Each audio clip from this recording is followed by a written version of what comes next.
Chers collègues, bonjour. Alors je me suis rendu compte que je n'avais jamais créé de tuto sur comment créer un cours sur Smart School de A à Z. Alors voici comment procéder. Vous pouvez procéder de deux manières, soit via l'onglet Vert et vous allez sur Gestion des cours, ou alors dans l'onglet ici Cours et vous voyez les cours auxquels vous avez été inscrit et les cours dont vous êtes le propriétaire et tout en dessous vers Gestion des cours. Et c'est là que l'on veut aller. On va vers Gestion des cours, et là ce sont donc les cours que vous gérez et dont vous êtes le professeur principal. Vous pouvez créer, ajouter un nouveau cours, c'est ce que nous allons faire ici en cliquant sur la petite croix verte. Quand nous cliquons dessus, nous voyons cet onglet-ci, et donc il faut tout paramétrer. Alors on va l'appeler tuto, voilà. Alors, comment nommer un cours? Ici je l'ai appelé tuto, hein.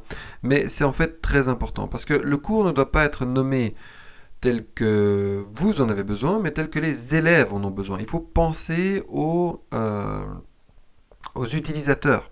C'est pour ça que, quand vous regardez mes cours, ils sont nommés ici Histoire 4e, Histoire 5e, Histoire 6e, et pas 6e basket, Histoire. Non, il faut d'abord nommer le nom du cours, puis ensuite, pour vous, mettre l'année, parce que le cours va principalement être utilisé pour vous et pas pour les autres. Je vais me permettre ici une parenthèse.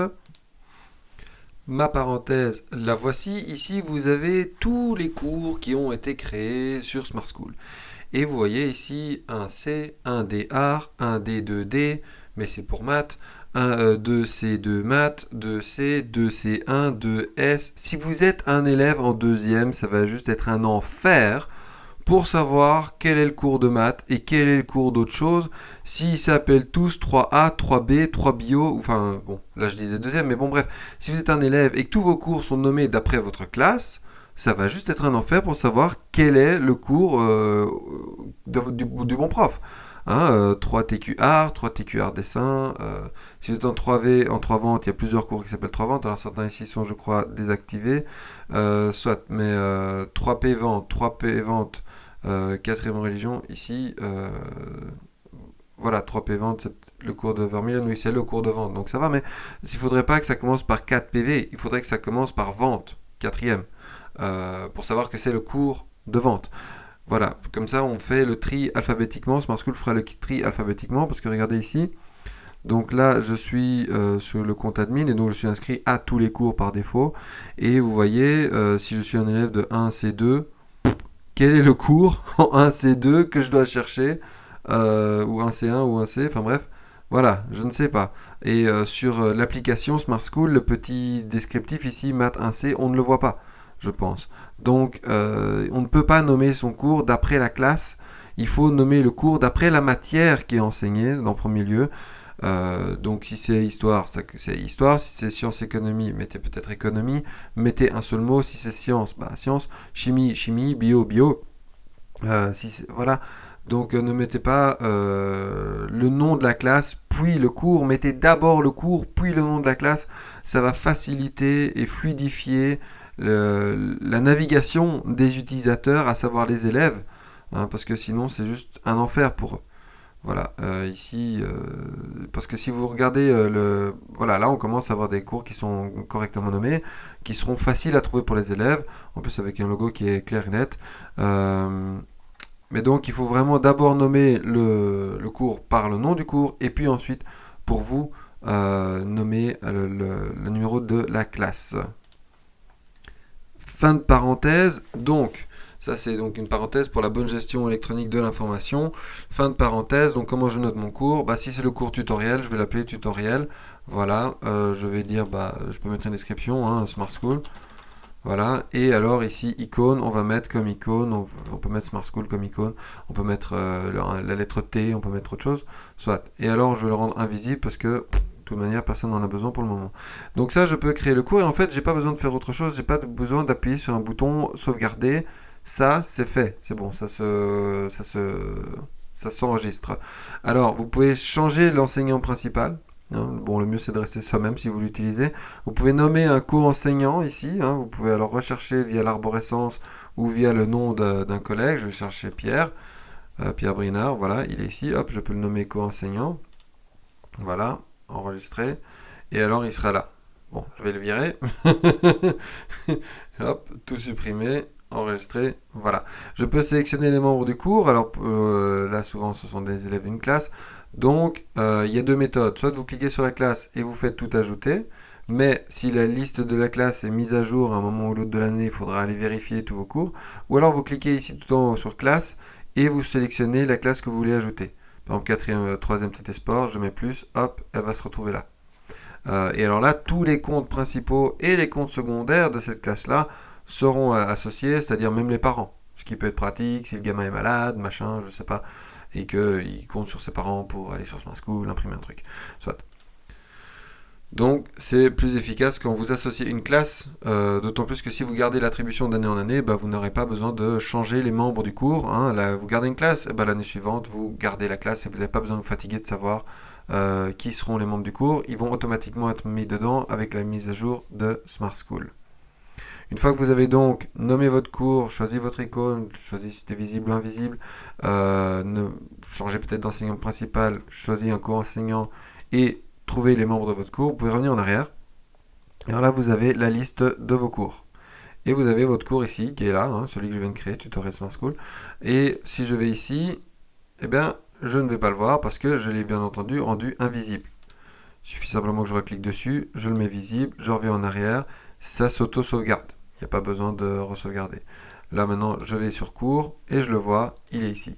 Alors par défaut, il n'y a rien et vous avez cet onglet sur le côté avec plein de choses. Actualité du cours, cours en ligne, documents, parcours, liens web, etc. Il y a beaucoup de choses là-dedans que vous n'utiliserez pas, voire qui ne peuvent pas être utilisées sur l'application. Par exemple, l'onglet forum ne peut pas être utilisé sur l'application Smart School, uniquement sur la version web. Donc j'avais essayé d'utiliser ça avec des rétos il y a quelques années et c'était un peu problématique parce que je disais voilà, vous devez communiquer sur le forum pour communiquer entre vous et bah, ça marchait pas très bien parce qu'il fallait qu'ils aillent sur le navigateur version web. Donc avant d'utiliser n'importe quel de ces modules ici, testez-le à la fois sur la version web et sur la version application, sinon vous risquez d'avoir des surprises. Alors maintenant, on n'utilise pas toujours tout. Quels sont les essentiels dans ce truc-là? Alors on a besoin des actualités, on a besoin des documents, on a besoin des liens web et de la zone de transfert. Le reste, ça peut partir. Devoirs, exercices, ce sont des alternatives à documents. Je vous demande de les essayer avant de les utiliser. Mais si vous devez juste dumper, déposer des documents en ligne, vous n'avez besoin que de ça. Hein, s'il faut quelque chose d'un peu plus fin, alors vous irez voir devoir exercice. Quelle est la différence? Vous pouvez aller ici là-haut, hein, vous avez l'onglet aide et vous informer sur ça sert à quoi exactement cet onglet-là, ou même collaborer. Comment est-ce que je peux utiliser dans le cadre de mes cours? Comment créer un parcours? N'hésitez pas à aller sur le petit point d'interrogation là-haut et de poser toutes vos questions. Si je le fais, vous voyez, je peux aller dans n'importe quelle chose, voilà, cours ici, et puis je vois, j'ai des explications pour tout ce que je veux. C'est quoi la différence entre un devoir et une zone de document? Il suffit de cliquer et s'informer. Mais je ne vais pas vous montrer dans cette vidéo, sinon elle serait aussi longue que le Seigneur des Anneaux, chacun de ces onglets individuellement. Donc revenons à nos moutons, revenons au tutoriel. Ici, comment est-ce que je fais pour virer les choses que je ne vais pas utiliser? Je vais dans Options du cours. Dans Options du cours, je peux à nouveau, via cet onglet-ci, choisir les cours enseignants, choisir mes élèves, modifier l'icône, modifier la description du cours. Ce que j'ai fait là tout de suite. Donc ça, c'est pas vraiment utile, vous pouvez le refaire via gestion du cours. Alors vous avez ici navigation du cours et langue du cours. Par exemple, si vous êtes professeur de langue et que vous voulez que votre cours soit en néerlandais ou en anglais ou en allemand, vous pouvez choisir la langue ici. Comme ça, la langue qui s'affichera au sein de ce cours sera différente et j'imagine que ce sera alors différent ici à vous de tester. Cadre Smart School, ne pas utiliser, ça c'est pour un peu de coding. Archiver ce cours pour l'enregistrer. Importer un cours. Une fois que vous avez archivé un cours, vous pouvez l'importer. Ça peut être pratique si vous changez d'école. Hein, donc vous voulez archiver ce cours, vous le téléchargez et vous pouvez l'importer dans une autre école sur une autre plateforme Smart School. Statistiques du cours. On en parlera peut-être plus tard. Mais donc, dans la navigation du cours, grâce aux navigations du cours, on peut virer les différents éléments qui sont ici pour alléger la navigation des utilisateurs. Donc ici, par exemple, je me rends compte les parcours, je n'en fais pas pour mes élèves, donc je ne l'active pas. Devoir, je n'utilise pas. Exercice, je n'utilise pas. Zone de transfert, je l'utilise parce que je préfère recevoir mes devoirs via la zone de transfert que par message. Si vous demandez à vos élèves d'envoyer des devoirs par message, c'est la garantie que vous allez perdre les devoirs. Via la zone de transfert, ils seront tous regroupés ensemble dans un dossier et il sera très facile de les consulter. Vous pouvez même répondre devoir par devoir directement et renvoyer la note. C'est très pratique. Ça a été pensé en fait pour recevoir les devoirs, ce truc. Collaborer, je n'utilise pas. Membre du cours, j'ai pas besoin que les personnes du cours voient qu'ils sont membres. Voilà, moi je peux aller le revoir autrement si j'en ai besoin, via les statistiques. Forum, je n'utilise pas. Enquête, je n'utilise pas. Wiki, je n'utilise pas. C'est une sorte de Wikipédia du cours. Hein. Scoodle, je n'utilise pas. Enfin, dans mon cas, hein, si vous utilisez Scoodle, gardez-le. Et cours en ligne, je n'utilise pas. Je clique sur enregistrer et quand je fais ça, que se passe-t-il? Pouf, vous voyez, j'ai allégé la navigation sur le côté. C'est-à-dire que si je dis, voilà, vous allez trouver un devoir dans les documents du cours, mais que j'ai gardé dans la navigation du cours l'onglet devoir, mais que le devoir, il n'est pas dans devoir, mais dans document, bah, mon élève va être perdu. Donc pour éviter ce genre de bêtises, je garde que document et je mettrai mes devoirs là-dessus. Et donc, actualité du cours, vous pouvez à chaque fois gérer chaque chose de manière différente. Donc ici, vous pouvez gérer en créant des nouvelles actualités.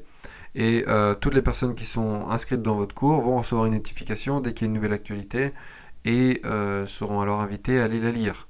Ça fonctionne moins bien que d'envoyer des messages, même si ça devrait être préconisé. Mais disons qu'on est encore dans une situation où il y a beaucoup de notifications et voir les notifications qui concernent des actualités, c'est pas toujours un réflexe. Hein, vous voyez ici, il y a, c'est, voilà, c'est parfois moins parlant pour les utilisateurs que d'aller directement dans l'onglet messages.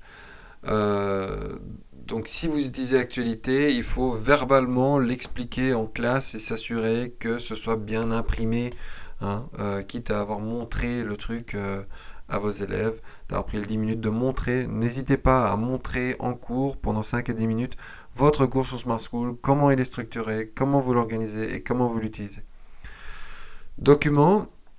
Alors il y a la gestion de documents. Alors là, vous pouvez ajouter en fait des dossiers de documents, donc des dossiers dans lesquels vous allez mettre d'autres documents, voire d'autres dossiers. Vous pouvez ajouter un document, un nouveau fichier, vous pouvez le créer à même Smart School, hein, ou alors vous pouvez uploader plusieurs fichiers en même temps.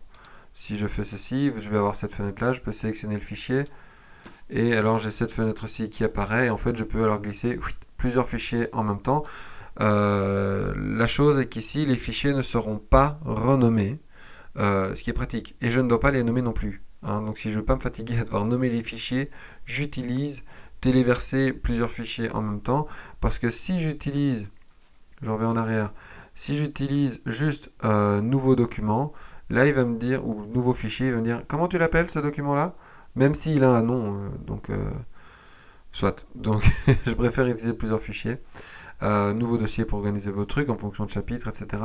Vous pouvez faire en sorte que les dossiers, les fichiers soient visibles à un moment donné ou à un autre de l'année. Je vais faire un fichier ici, on va l'appeler test. Voilà, on va l'enregistrer, il est test. Et vous voyez ici, il n'y a rien qui est noté, mais je peux donc décider de le rendre visible ici à un moment ou un autre. Donc je dis, voilà, il est visible depuis la semaine, voilà, depuis à partir du 26 jusqu'au 30, voilà, selon ma planification pédagogique, hein, par exemple, boum. Et donc là, il sera à nouveau visible à partir de lundi. Vous voyez ici. Et pourquoi est-ce qu'on peut faire ça? À nouveau pour alléger la navigation des élèves, pour travailler chapitre par chapitre. Hein, vous savez, ok, je vais être occupé de septembre à novembre avec tel chapitre, donc je vais le rendre visible. Mais mes autres chapitres que j'ai créés l'année dernière, je ne vais pas nécessairement les montrer. Petit exemple, et à nouveau une parenthèse, si je viens ici chez mes cinquièmes en histoire, dans mes documents, ici je ne les vois pas, mais si je fais gestion, vous voyez, il y a beaucoup de documents non visibles. Et j'ai décidé de ne pas les virer et de les garder, mais de les rendre invisibles parce que les élèves n'en ont pas besoin. Il est possible que plus tard dans l'année, je leur demande, bah voilà, tu dois travailler avec ça. C'est là, et je pourrais alors le rendre visible en cliquant soit sur la petite œil là, soit en le rendant visible d'une période à une autre. Tout simplement.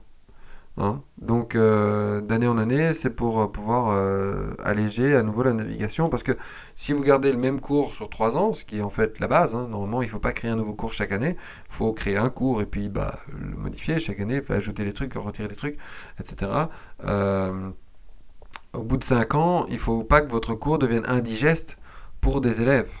Et il faut qu'au bout de 5 ans, quand ils arrivent sur le cours pour la première fois, ils ne soient pas perdus et qu'ils accèdent aux documents et aux choses au fur et à mesure de l'année.